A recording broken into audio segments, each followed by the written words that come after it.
J'ai trouvé cette lettre de ma maman dont je t'avais parlé, là. Regarde, tu vas voir, je vais te la lire. Alors, mon petit Piozou, j'en profite du temps de midi pour t'écrire cette petite bafouille. Je crois que t'avais mis de partir en vacances à la Tour Jarret chez le Pépé et la Mémé. C'est la canicule. Il fait tellement chaud que papa, en revenant du jardin, avait les ébarioles. Il avait les arpions tout trempes dans ses éclos. Il aurait dû me décroumir. Avec sa daille bien aiguisée, il a fauché la jarousse que les matrus du voisin avaient tout chaud pissé. Le Coissou, le morceau de la famille, s'est aplaté à la bouchon dans le bouillado, à côté de la boutasse. Il avait un gargouillou dans la tignasse. On le reléguait depuis longtemps, nous sommes arrivés. On s'est ébouillé de rire. Et il avait quoi dans les cheveux? Eh ben, un gargouillou, c'est un tétard. Mais non, Un tétard. papa va boire un bon canon bien frais de la sampote de M. Thibault, car Sabinas n'a pas de châne. Ah, ça, le vin, je connais. Ça veut dire qu'il n'y a pas de châne, que le vin n'a pas fleuri. Voilà. Ton frère va s'ablater un grand verre d'antidéside avec la minérale de M. Gagnère. Papa a estourbillé un lapin pour le civet de demain, puis Capouillou lui donnera la main pour planter des pécios aux haricots grimpants. Jean-Paul avait la toune, le babot de pas te voir. Il te cherche et tourne comme une fiarde.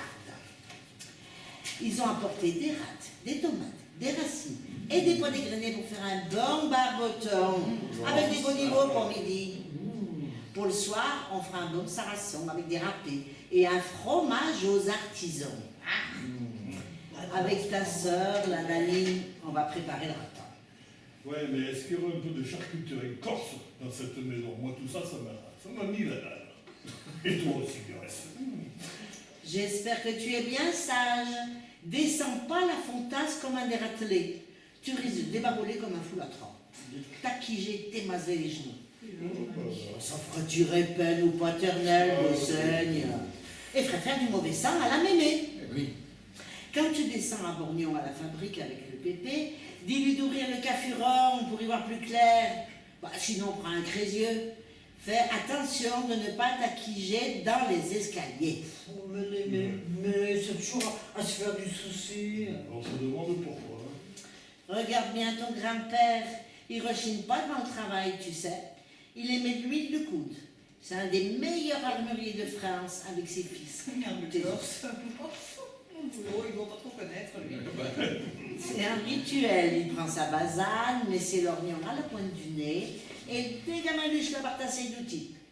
Les carabines sur son établi pour y voir plus clair. Alors, il prend une pièce de métal, la serre dans les mornaches de l'établi et la lime et à peu, il avance dans sa besogne. Il fait attention à ne pas niaquer la pièce pour pas adorer le travail.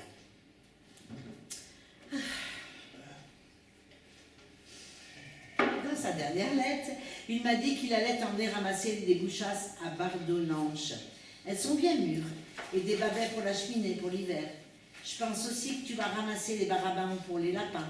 Mets-toi Carcassonne, c'est plus facile. Un compétent, moi je disais.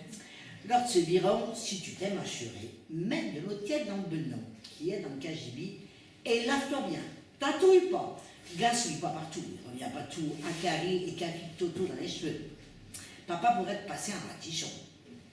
Pour midi, la mémé va te préparer un bon repas. Pas une soupe d'égborie, mais une bonne fricaude et des grillatons de la tatane du puits Martin. Tu sortiras de la table bien tège et puis tu feras une pranière. Et c'est quoi une première? C'est une sieste. Une petite première. Ça te dirait le ratat? Arrête de jouer de la quinarelle que je t'ai acheté. Ça serine les esgourdes de la mémé. Ça les sourit. Amuse-toi bien avec ta cousine Michel, tu sais, la belle Mirette. Et ça doit attirer les grands galapions.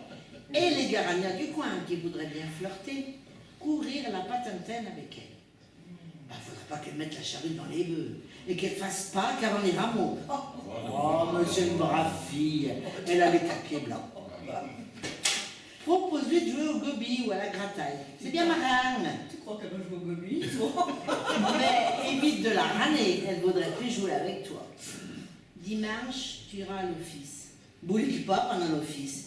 Tu écouteras ton grand-père, tes oncles et ta tante chanter le grégorien, accompagné à l'harmonium par tonton Louis. Oh, c'est pas des chanforgnes. Tu sais, les gens montent de l'étoile de la terrasse pour les écouter. Écoute, moi je vais te faire écouter un chant polyphonique. Ah, Ça c'est autre chose, ça vient de chez moi, c'est délicieux. lapsus révélateur. Faut pas le dire.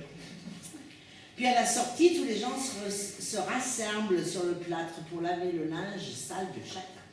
Certains faramelants vont se diriger directement au bistrot du tonton Jean et de la tante Clotilde pour taper le carton et s'applater quelques canons tout borne et sortir 2 heures après pour un retour à la loge, tout couffle, mal gancé, plein comme des huîtres, en trimpalant, en poussant des beurres avec le restaurant de la classe à tout moment et en chantant des chansons à non plus finir. Pendant ce temps, leurs gambelles les attendent à pincher derrière leur croisée, en se morfondant pour que le fricot attrape pas dans la gandole. Ils n'auront plus qu'à mettre les pieds sous la table. Oh non, mais quelle gourdasse celle-là. Et ces braves filles feraient mieux d'aller faire la pampille et guincher plutôt que d'attendre s'ils boivent sans soif. C'est bon à rien.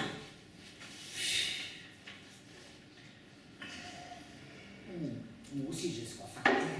Là, ta tante Thérèse va aller se mettre devant un bon jus. Une débelloise pleine de café noir chez la Jeanne et la Julie pour clanquer une bonne bavette. Pendant ce temps, tu pourras aller t'acheter une glace chez Chaudier. Combien t'es y a? Puis dis que c'est vanille doucement. Fouille que c'est bon. Mais achète pas de chewing-gum, tu vas te déglinguer les badigouaches à force de mâchoyer. Oh là là, mais il faut que je te laisse, mon pillot, car le barboton va attraper au fond du garneau et le paternel pourrait beurler, car il va partir à la luge vers Migrener. Je te fais de gros petous sur tes lianes roses, toute la famille se joint à moi. Allez, sans adieu, et porte-toi bien. Ta ma mère. Merci Ah ben dis donc, hein. Elle va lui faire une sacrée lettre. Elle en raconte, Elle elle a encore des choses. Il y en aura que un peu la Faut- semaine. Drôle de vie. Hein. Oui, oui, oui. Ah ouais. Bon, mais après...